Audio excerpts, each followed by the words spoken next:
Dans ma série sur les ducs de Bourgogne, voici donc le second épisode de Jean sans peur, le deuxième duc de la deuxième maison de Bourgogne.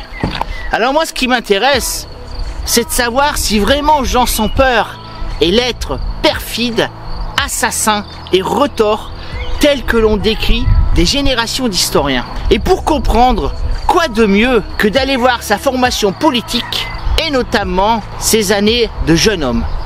C'est après ça.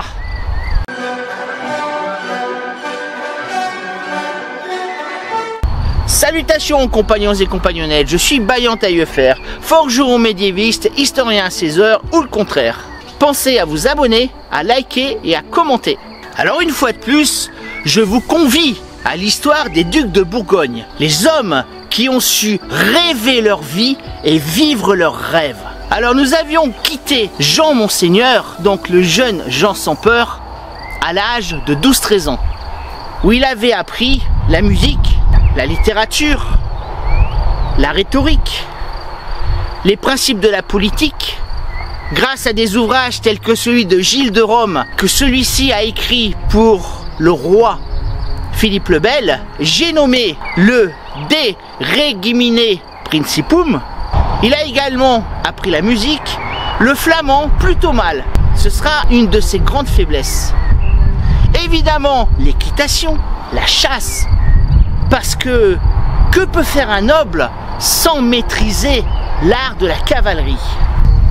Et évidemment, Jean Monseigneur a eu une éducation catholique avec des précepteurs triés sur le volet, son propre chapelain et sa mère, Marguerite de Malle, qui l'a accompagné lors des principales prières et des principales célébrations catholiques.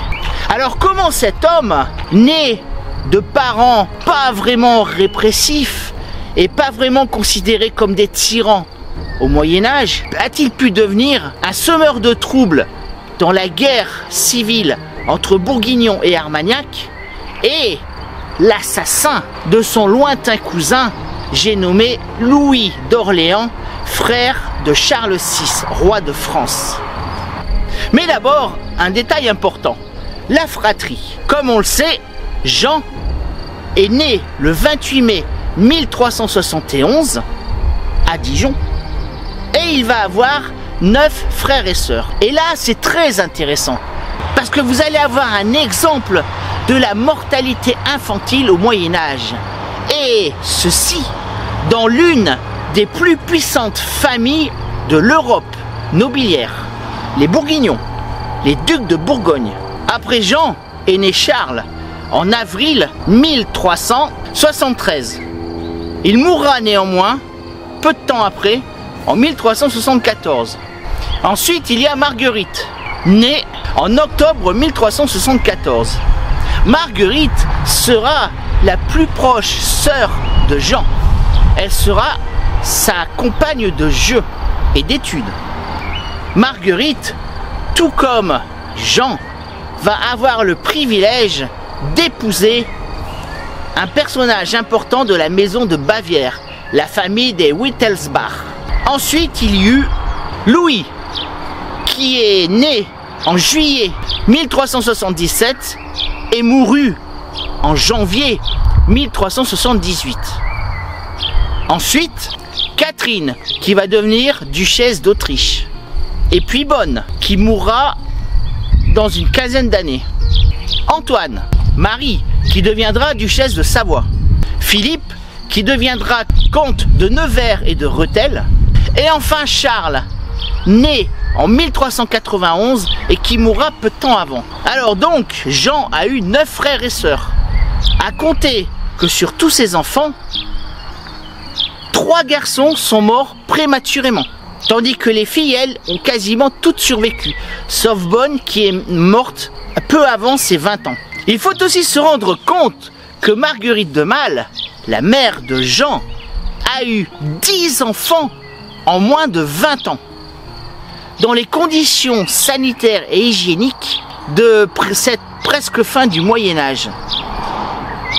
Alors avec une mortalité infantile de 3 garçons sur 10 frères et sœurs dans une famille qui a le maximum de nourriture, de soins par les meilleurs médecins du moment, de médicaments. Je vous laisse imaginer la mortalité infantile dans une famille de paysans ou d'ouvriers des villes au Moyen-Âge, à cette même époque. Quoi qu'il en soit, Jean est donc le fils de Philippe le Hardi et petit-fils de Jean II le Bon, un roi de France, le second Valois. Il est du côté de sa mère le fils de Marguerite de Malle et le petit-fils de Louis de Malle, le comte de Flandre, de Bourgogne, de Rethel, d'Artois et de Nevers. Je vous laisse imaginer la puissance qui va être un jour détenue entre les mains de ce jeune homme. Alors évidemment, avec déjà la puissance du duché de Bourgogne et cette appartenance au prince du sang des Valois, le mariage qui va être organisé sera littéralement princier. Au début, Philippe le Hardi pense à la dernière fille de Charles V et de Jeanne de Bourbon. Je rappelle que Charles V est donc le frère aîné de Philippe le Hardi. Celle-ci s'appelle Catherine et elle naît en 1377. Mais les choses ne pourront pas se faire. Alors, suivant la politique de continuité géographique au niveau des Pays-Bas, Philippe le Hardi se tourne vers le régent des comtés du Hainaut, de Hollande et de Zélande, qui sont donc des principautés extrêmement puissantes grâce à l'agriculture et à l'industrie textile, qui a fait la richesse de toute cette partie nord de l'Europe. Le régent de ces trois comtés s'appelle Aubert de Bavière. C'est un Wittelsbach. Il est le frère de Guillaume V, un duc qui a sombré dans la folie et qui est donc littéralement interné dans un château du Quesnoy. Aubert gère toutes les affaires. Il est extrêmement puissant et c'est un parti extrêmement avantageux pour la maison de Bourgogne. De plus, il a 6 enfants, dont 2, un Guillaume de Bavière et une Marguerite de Bavière, qui ont à peu près l'âge de Jean et de sa première sœur Marguerite. Alors, avec l'aide de la duchesse de Brabant, qui veut absolument réaliser une alliance entre la maison de Bavière et la maison de Bourgogne pour lutter contre l'influence anglaise sur son propre duché, les pourparlers pour un mariage vont s'effectuer et réussir. Le mariage est prévu à Cambrai.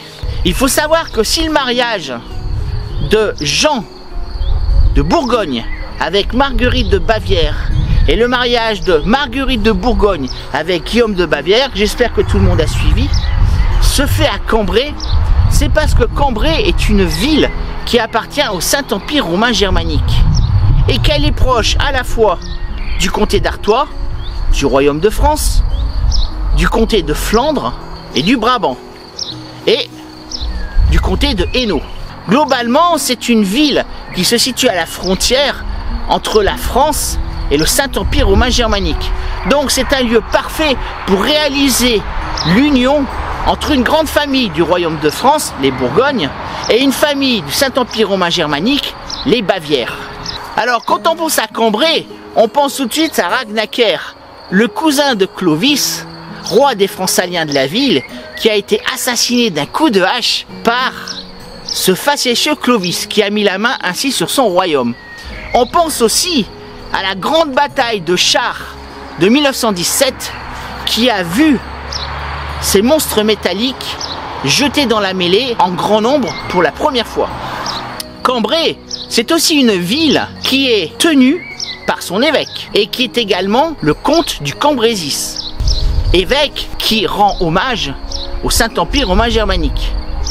Cette ville de Cambrai a connu une invasion viking en 880, une invasion magyare en 967 qui fut repoussée, et elle est dotée de très belles fortifications qui n'ont pas évolué depuis le XIIe, XIIIe siècle jusqu'à leur destruction dans les années 1860.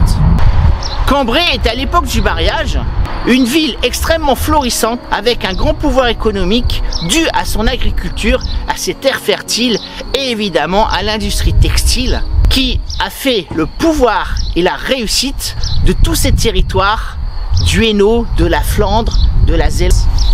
Le mariage a lieu, il va être princier, car c'est un double mariage. Il va durer 3 jours. Après la célébration, vont avoir lieu des banquets avec un luxe inouï et des joutes qui vont rassembler les meilleurs chevaliers du royaume de France et du Saint-Empire romain germanique.